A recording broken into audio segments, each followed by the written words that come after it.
আসন্ন ত্রয়োদশ জাতীয় সংসদ নির্বাচনকে সামনে রেখে বাংলাদেশ জাতীয়তাবাদী দল বিএনপি নতুন করে আরও ৩৬টি আসনে প্রার্থীর নাম ঘোষণা করেছে। বৃহস্পতিবার বিকেলে গুলশানে চেয়ারপারসনের রাজনৈতিক কার্যালয়ে আয়োজিত সংবাদ সম্মেলনে দলটির মহাসচিব মির্জা ফখরুল ইসলাম আলমগীর এই তালিকা প্রকাশ করেন। নতুন এবং ফিরে আসা গ্রাহকদের জন্য নগদে চলছে ক্যাশব্যাক সহ প্রতিদিন হাজারো উপহার জেতার সুযোগ। হবে আশা আর ফেরা, সারপ্রাইজ সেরা। এর আগে গত ৩ নভেম্বর ৩০০ আসনের মধ্যে ২৩৭টি আসনে প্রার্থী ঘোষণা করেন বিএনপি। বাকি থাকা ৬৩টি আসনের মধ্যে এবার ঘোষণা করা হলো ৩৬টি আসনের প্রার্থী। একই সঙ্গে মাদারীপুর শিবচর আসনে পূর্বে স্থগিত প্রার্থী পরিবর্তনের বিষয়টিও চূড়ান্ত করা হয়েছে।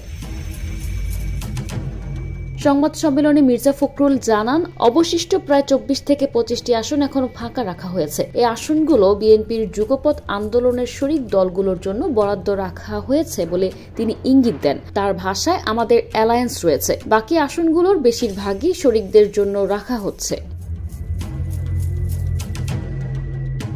তিনি আরও জানান, কিছু আসনে প্রার্থী পরিবর্তনের সম্ভাবনাও রয়েছে। উপযুক্ত সময়ে সেই পরিবর্তিত তালিকা ঘোষণা করা হবে।